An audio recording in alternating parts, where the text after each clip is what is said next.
Bom, chegamos ao nosso último bloco, para que nós possamos enfrentar duas últimas questões, legitimação e decisão. Começo com legitimação, termino com decisão. Em relação à legitimação, quero agora discutir as partes. Trago então 3 perguntas. Legitimação ativa, demandante. Legitimação passiva, demandado. Ministério Público, parquê, enquanto órgão interveniente. Por isso trago esse slide, que sistematiza essas questões. Em relação à legitimação ativa, já falamos acerca disso. Eu cogitei do mandado de junção individual e disse que a legitimação ativa é dada a qualquer titular de direito subjetivo condicional, cujo desempenho fica impossibilitado pela falta de norma regulamentadora. Eu toquei nesse ponto em 2 ocasiões. A primeira, quando eu fiz a distinção entre ação direta de inconstitucionalidade por omissão e mandado de junção. Disse que na ação direta de inconstitucionalidade por omissão, a legitimação ativa seria idêntica à da ação direta de inconstitucionalidade, por isso prevista na Constituição, no artigo 103, do inciso 1º ao inciso 9º, enquanto a legitimação ativa do mandado de junção será essa, titular de direito subjetivo condicional, cujo desempenho fica impossibilitado por falta de norma regulamentadora. E voltei a falar sobre isso no bloco passado, ao discutir objeto. Disse que o objeto da ação é qualquer direito subjetivo previsto pela Constituição, onde quer que haja a previsão, sobre qualquer que venha a ser a matéria sobre a qual discuta esse direito subjetivo. Já falamos isso em 2 ocasiões. Repito isso agora. Se houver direito subjetivo previsto pela Constituição e o titular não tenha como desempenhá-la porque falte a norma, ele, titular, pode manejar mandado de junção. Portanto, mandado de junção individual é uma situação clara de legitimação ativa ordinária. Protege em nome próprio o direito que também é próprio. Em relação à legitimação passiva, sempre houve controvérsia de doutrina sobre quem seria o legitimado passivo. E sempre houve discussão em relação a 3 possibilidades. Primeira possibilidade, a autoridade, órgão ou entidade responsável pela produção da norma. Ou seja, deveria haver a norma e não foi produzida. A autoridade, o órgão ou entidade que tivesse competência para tanto, deveria ser legitimada passiva. Ou então seria a pessoa física ou jurídica que negaria a aplicação à norma da Constituição, baseando na falta de uma regulamentação. Então, na verdade, haveria uma norma da Constituição, haveria uma pessoa física ou jurídica responsável por cumpri-la, e ela negaria a aplicação à norma pela falta de regulamentação sobre aquele tema. Ou chegou também a se cogitar a possibilidade de litisconsórcio passivo necessário entre um e outro.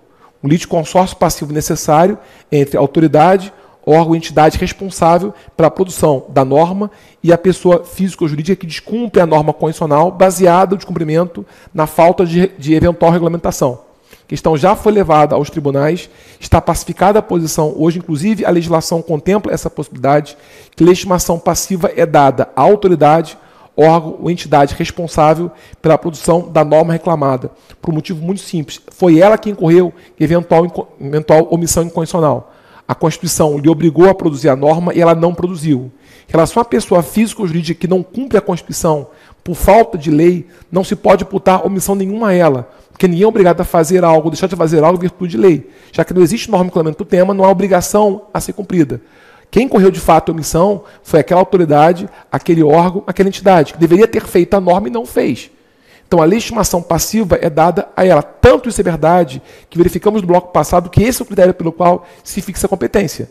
Então, por exemplo, se essa autoridade, órgão ou entidade for o Supremo Tribunal Federal, for o Congresso, for comissão, for o presidente, competente é o STF. Se for uma autoridade, órgão ou entidade federal, ressalvada essa possibilidade, é o STJ. Em matéria eleitoral, é o TSE. Se for entidade, órgão ou autoridade estadual, a princípio é o TJ. Inclusive, na verdade, essa autoridade não só é legitimada passiva, como também utilizada a sua hierarquia funcional para fixar a competência. E as 4 normas que foram citadas, STF, STJ, TSE e TJ do respectivo Estado. E uma última questão ligada à intervenção do Ministério Público. Lembro que o Ministério Público, no processo civil, pode ter uma de 2 qualidades. Ou ele é parte ou ele é fiscal. Parte ou órgão agente, também chamado dominus litis, ou fiscal ou órgão interveniente, também chamado custos legis. O Ministério Público, no mandado de junção, pode ter as 2 condições. Ora ele é parte, ora ele é fiscal. Ora ele é órgão agente, ora ele é órgão interveniente. Ora ele é dominus litis, ora ele é custos legis. Então, ora ele age em juízo ao postular a ação, ora ele intervém em juízo. A ação proposta por terceira pessoa e a intervenção por parte dele. É importante lembrar que a lei sobre o tema regulamenta as 2 possibilidades. Primeiro, ele pode ser órgão agente, ele pode ser parte, ele pode ser dominus litis, especialmente na questão ligada ao mandado de junção coletivo. A legislação deu ao Ministério Público essa legitimação. Então, se houver um interesse meta-individual, como cabe ao próprio Ministério Público tutelar judicialmente esse tipo de interesse, ele pode postular mandado de junção para defender esse interesse quando, evidentemente, os titulares dele não tiverem condição de desempenhá-la pela falta de uma norma que regulamente o tema. Então, no mandado de junção coletivo, seguramente ele possui legitimação ativa, que aqui seria extraordinária, porque ele postula em seu próprio nome direito de terceiro.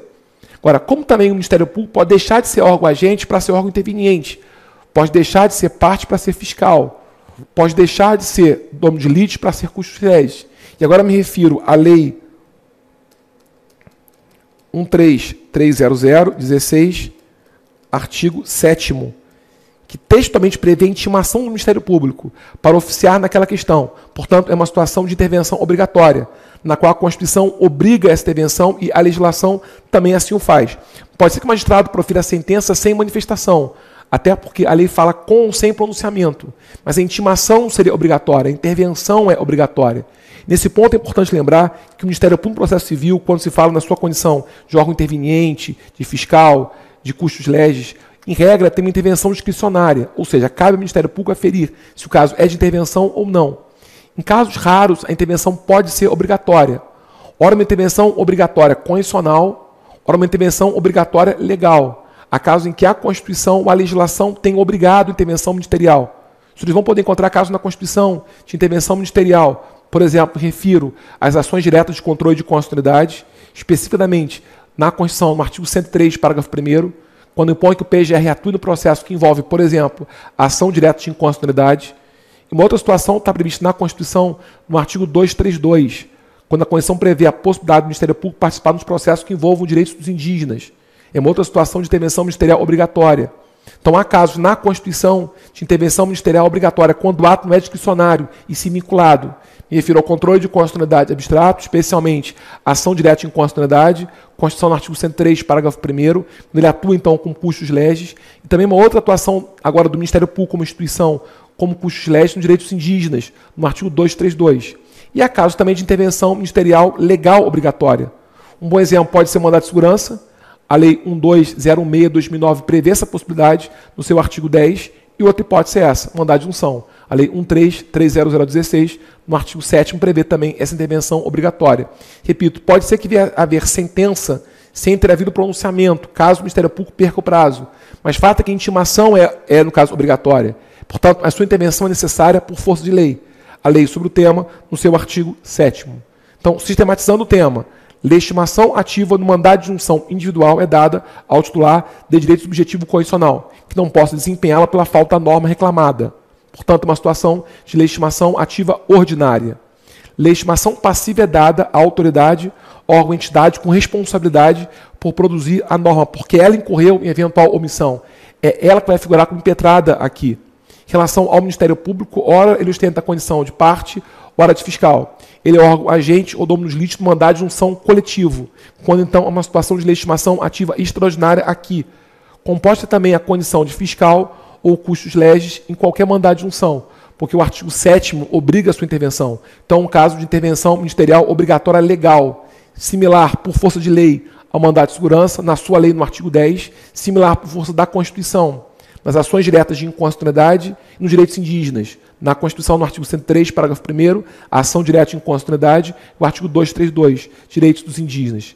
Chegamos, então, à grande questão ligada a mandado de junção, sem dúvida a principal questão, decisão de mérito. Eu tangenciei esse tema quando discuti em bloco anterior a diferença que existia entre ação direta de inconstitucionalidade por omissão e mandado de junção. Foi justamente esse item F. Disse que depois, no último bloco, iria abordar essa questão sobre decisão, porque já verifiquei qual o teor da ação direta de inconstitucionalidade por omissão. Justamente essa norma aqui. Haverá a constituição em mora do poder competente e, se for caso de função administrativa, um prazo para que a norma venha a ser produzida, 30 dias. Mas não falei nada sobre decisão de mérito tomada no mandado de junção, para que agora pudesse discutir sobre isso. Para que fique clara a minha explicação, eu vou citar o mesmo exemplo. E com um só exemplo, eu vou aplicar a teoria que eu abordo àquele exemplo, para que fique mais nítida a diferença que é proposta pelas 4 posições. O exemplo volta a ser o exemplo citado por mim anteriormente. Constituição, no artigo 37, inciso 7º, greve de servidor público. Eu já citei que uma norma constitucional de eficácia limitada, programática, a inércia de poderes, legislativo, executivo, legislativo não faz o projeto, o executivo não sanciona, durante intervalo de tempo razoável, 30 anos. Já citei como grande exemplo atual de omissão inconstitucional, ou de inconstitucionalidade por omissão. Quero aproveitar esse exemplo e aplicar as teses que eu vou agora colocar em relação a ele, para demonstrar claramente qual é a diferença entre elas. Conforme já havia colocado, decisão de mérito proferida e mandado de junção, decisão de procedência, é objeto hoje de 4 posições de doutrina, e são essas que eu agora cito. Vamos ao slide correspondente. Vejam, teoria não concretista, teoria concretista individual indireta, teoria concretista individual direta, teoria concretista geral. Quero explicar uma a uma à luz desse exemplo. Constituição Federal, no artigo 37, inciso 7º. Primeira posição, teoria não concretista, Manuel Gonçalves Ferreira Filho.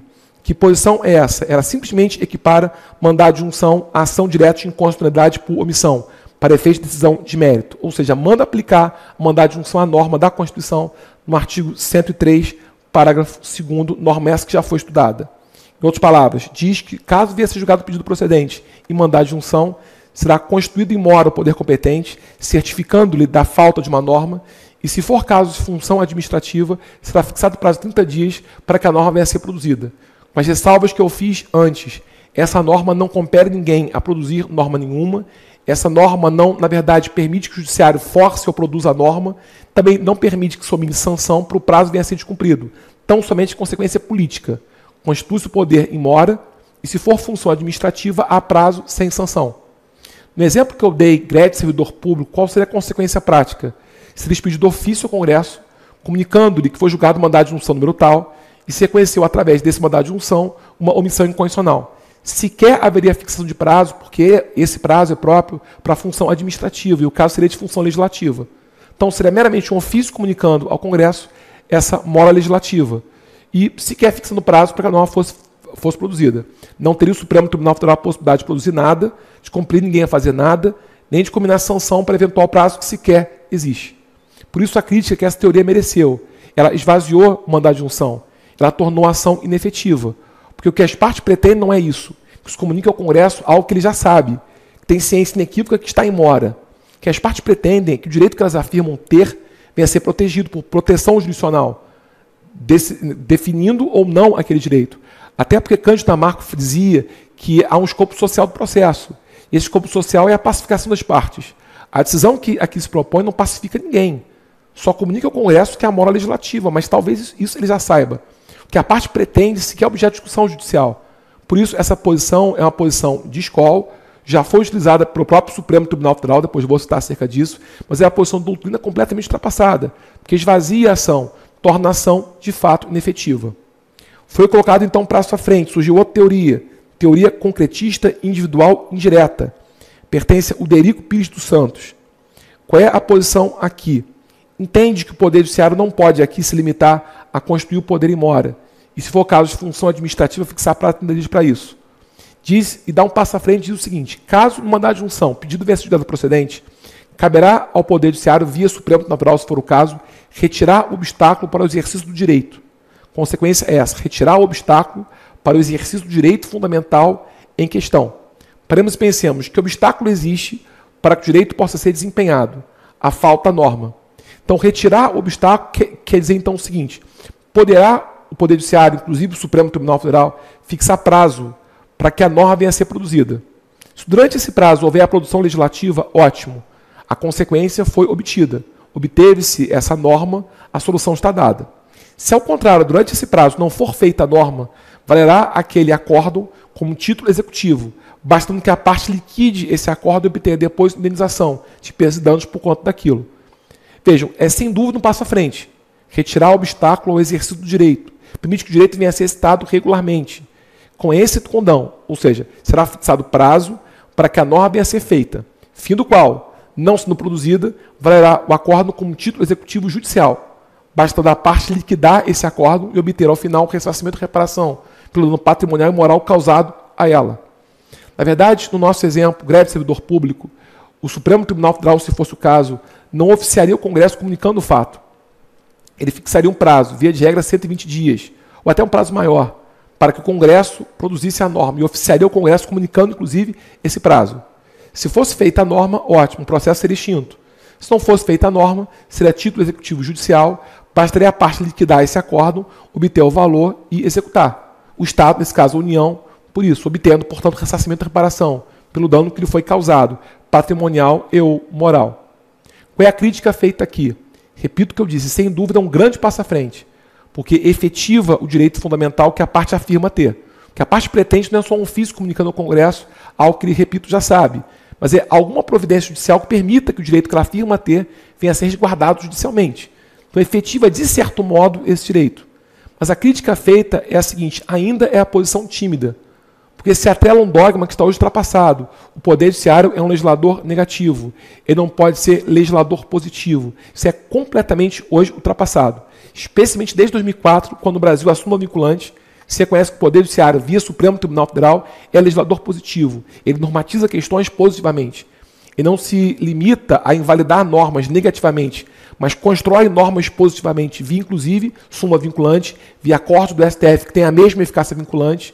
Então, qual é a crítica feita? Reconhece que o direito deva ter uma efetividade, mas é tímida porque reconhece ainda só a posição que o STF principalmente teria de legislador negativo, não legislador positivo. Portanto, se vale uma distinção alemã entre Schuld e Haftung. Quando se estuda obrigação, se faz essa distinção. Uma coisa é obrigação, outra coisa é responsabilidade. Obrigação, Schuld. Responsabilidade, Haftung. Dever primário, dever secundário. Dever primário chama-se obrigação, Schuld. Ou seja, uma obrigação imposta a alguém, por força de lei ou de contrato, ou nesse caso da Constituição. Dever secundário é o Haftung, é a responsabilidade. Violar o dever primário, nasce o dever secundário, de ressarcir ou reparar os danos causados. Vejam, aqui se impõe ao Estado responsabilidade, mas não se impõe ao Estado obrigação. Não se impõe ao Estado obrigação nenhuma de fazer, não fazer ou de dar, mas se impõe ao Estado a responsabilidade pela negação dele de um dever judicial imposto a ele, que é construir a norma faltante. Se atrela a esse dogma ainda, o legislador é negativo, não é positivo, isso é algo completamente ultrapassado. Se o STF hoje tem esse papel de legislador positivo, nada impede que se imponha a ele próprio uma obrigação positiva, ou seja, uma obrigação, não mera responsabilidade, não mero dever secundário. Então, é sem dúvida um passo à frente, mas um passo à frente ainda tímido. Por isso, em doutrina, prevalece a terceira posição, que é a teoria concretista individual direta.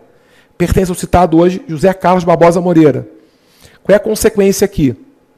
Não seria igual a ação direta de inconstitucionalidade por omissão, nem seria retirar o obstáculo ao desempenho do direito. Seria construir a norma reclamada e aplicar a norma ao caso concreto. Veja, construção da norma, elaboração dela, feitura da norma, com a aplicação da norma produzida ao caso concreto. Seria realmente legislação positiva, conforme tínhamos criticado anteriormente. Seria aceitar que o Judiciário, especialmente o STF, pode legislar, pode construir normas e, nesse caso, dar a norma a aplicação ao caso concreto, restringindo a decisão à eficácia interpartes. É a posição majoritária hoje em doutrina. No nosso caso concreto, a consequência seria a seguinte: não seria expedido ofício ao Congresso comunicando a mora, nem seria fixado prazo para que ele fizesse a norma, valendo aquele acordo como título executivo judicial. Simplesmente, o Supremo Tribunal Federal, se fosse o caso, constituiria a norma e aplicaria a norma para o caso concreto. Então, diria o STF, nesse caso concreto, a norma que regula a situação é essa. E constrói a norma, elabora a norma. É um caso clássico de ativismo judicial. Ativismo tradicional, no qual o STF se intromete em questão afeta a outro poder e constrói a norma faltante para o caso concreto, dando à norma a aplicação para o caso concreto. É a posição concretista individual direta. Não merece grande crítica porque é a posição em doutrina majoritária. E ainda existe a posição concretista geral, pertence a Vicente Greco Filho, que é similar à posição anterior, mas tem uma diferença em relação ao efeito. Também entende que o Judiciário pode ser legislador positivo, também entende que o STF, se for o caso, pode construir a norma reclamada, no entanto, dá à norma eficácia erga omnes. Ou seja, aplica a norma para aquele caso ou para qualquer outro caso idêntico a ele. Então, na verdade, é concretista, porque concretiza o direito, porque efetiva o direito, porque parte de um outro dogma que o Judiciário pode ser legislador positivo, mas amplia o raio de atuação disso e reconhece essa eficácia erga omnes e até vinculante. No nosso caso concreto, a solução seria similar à posição anterior. Não seria comunicado ao Congresso a mora, nem seria fixado prazo para que a norma fosse produzida, e se fosse o caso, seria liquidado eventual dano. Seria construída a norma, mas a norma seria aplicada pro caso ou qualquer outro. Diria o STF, nesse caso, ou qualquer outro caso similar a ele, a solução será essa. Ele constrói a norma, elabora a norma, faz a norma para o caso concreto ou outro caso qualquer. Abro só um parênteses aqui, eu citei já isso e agora é o momento de nós adequadamente tratarmos disso. Isso aqui é uma situação de abstrativização do controle concreto. O que é isso? Abstrativização do controle concreto. Já havia colocado, e repito, no Brasil, a um controle de constitucionalidade dual ou paralelo, ao controle abstrato de matriz, nesse caso austríaca, e ao controle concreto de matriz, nesse caso americana. A abstrativização é uma expressão hoje muito usada, que quer dizer qualquer situação na qual, ao julgar um caso próprio do controle abstrato, se pode obter efeito erga omnes e vinculante, próprio do controle, vejam, abstrato, sem intervenção de nenhum outro poder, a não ser o Poder Judiciário. Então, o Poder Judiciário julga um caso. A princípio, o efeito seria interparte. Ao abstrativizar a questão, ele pode dar a decisão eficácia erga omnes e até vinculante, sem que nenhum outro poder participe, a não ser ele próprio. Isso é a abstrativização do controle concreto. Repito, é reconhecer que, ao julgar um caso próprio do controle concreto, posso obter efeito normativo, erga omnes, vinculante, próprio do controle abstrato, sem intermediação de ninguém, a não ser do Poder Judiciário. Digo isso porque é muito comum se falar de abstrativização e se vincular o tema à Constituição no artigo 5.2, inciso 10, suspensão de execução. E a releitura que o STF fez agora em relação a isso. Porque agora o STF entende que, ao julgar um caso concreto, se o plenário do Supremo, nos casos, abstrativizar a questão, o acórdão já tem eficácia erga omnes, mesmo que o Senado não se manifeste acerca disso. O Senado não suspende a execução da lei ou do ato normativo, como diz a Constituição no artigo 5.2.10, já que dá competência ao Senado, não ao Supremo.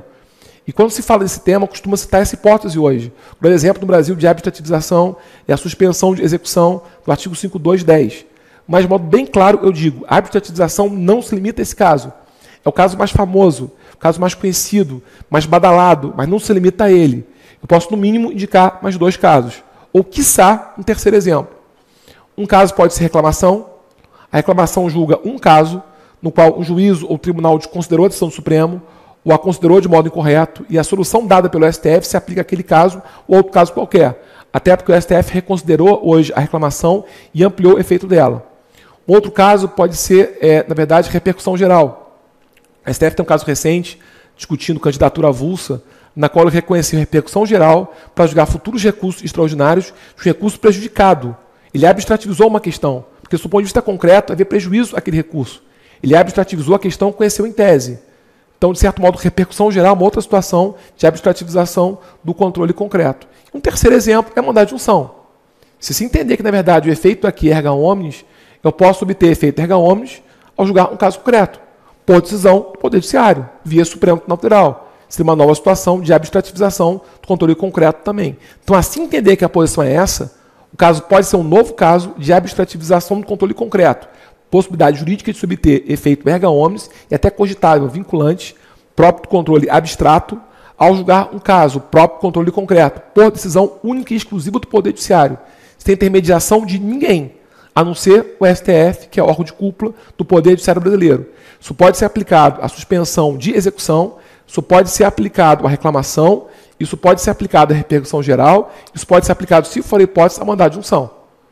Bom, vamos para a posição do Supremo Tribunal Federal. E aqui cito 3 precedentes. O STF mudou de posição ao longo do tempo e tem atualmente sua terceira posição. A primeira posição do STF foi tomada no mandado de junção 107, julgado Vejo em 89, exatamente um ano após a Constituição, quando, nesse caso, o STF acolheu a posição não concretista, Manuel Gonçalves Ferreira Filho. Equiparou as 2 ações para efeito de decisão, entendeu que, na verdade, seria constituído poder em mora e seria oficiado o Congresso acerca disso. Choveram críticas. E a crítica feita eu já antecipei. A posição dada pelo Supremo Tribunal Federal esvaziava a ação, tornava a ação, nesse caso, defetiva, não pacificava as partes. O que a parte pretendia não era um ofício ao Congresso, mas que o direito que ela afirma a ter seja afirmado ou negado.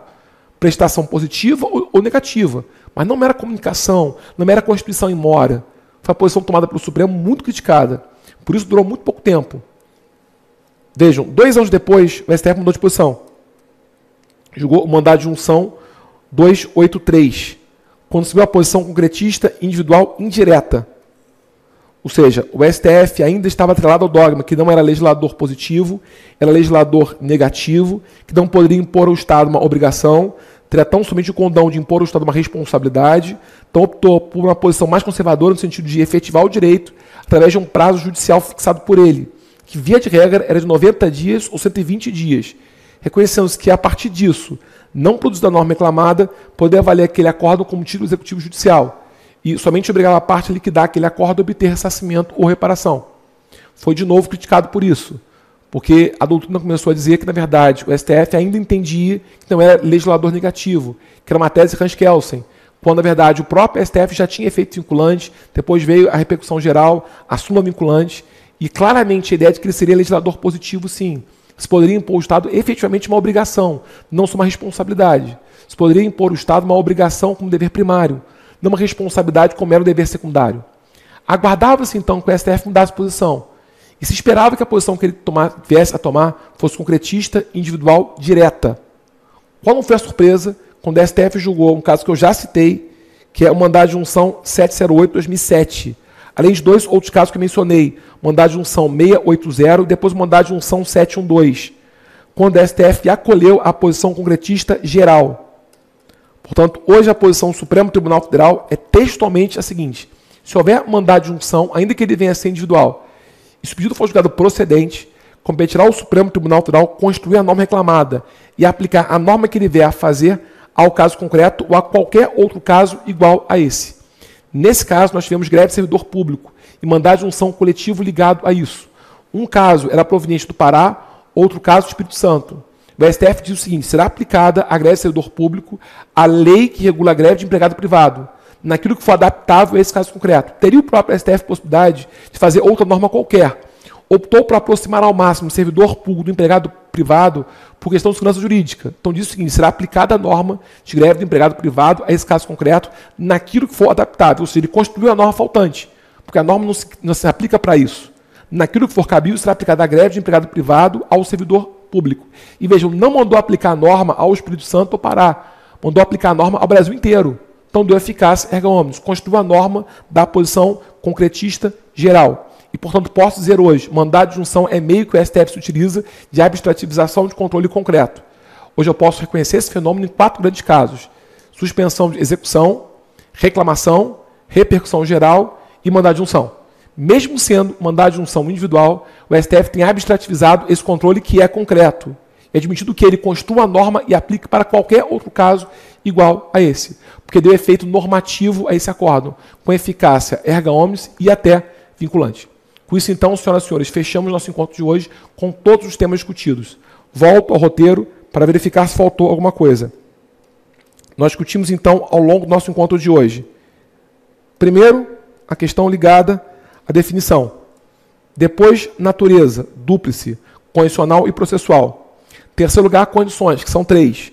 A norma condicional, na verdade, existir e estabelecer um direito, não existir a norma legal ou regulamentadora sobre ele, existir um nexo causal. O objeto pode ser tanto individual como meta-individual, até porque existe no Brasil mandado de junção coletivo. Competência dada pela Constituição, pelo menos federal ou estadual, no Rio de Janeiro, ao STF, STJ, TSE e TJ estadual.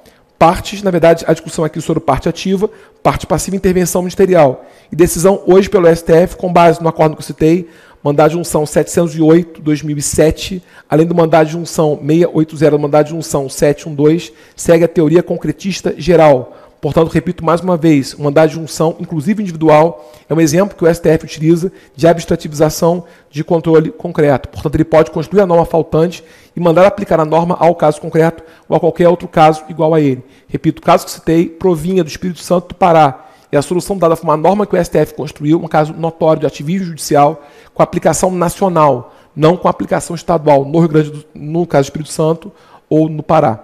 Bom, termino nosso encontro colocando algumas questões finais. Primeiro, agradeço a vocês, foi um prazer estar aqui no encontro para que nós pudéssemos discutir mandado de junção profundamente. Falamos de muitas questões ligadas a ele, por exemplo, omissão incondicional, estado de coisa incondicional e questões fáticas ligadas realmente a mandado de junção, especialmente decisão de mérito. Muito obrigado, foi um prazer, uma honra estar aqui para que nós pudéssemos juntos construir esse raciocínio. E coloco-me à disposição de vocês para qualquer questão. Se porventura houver crítica, elogio, sugestão, dúvida, mandem. eu com minha equipe, o mais rápido possível. Vamos dar a solução mais adequada à sua questão. Crítica, elogio, sugestão, dúvida, manda pra gente. Tá? As minhas redes sociais estão abertas, Instagram, Facebook, Twitter, são convidados VIPs. Compartilhe, usem, etc. O que for preciso, conte comigo. Quero que tenha um grande curso de prática jurídica, direito constitucional, direito administrativo. Aproveite o curso e até o nosso próximo encontro, então. Muito obrigado a todos. Valeu.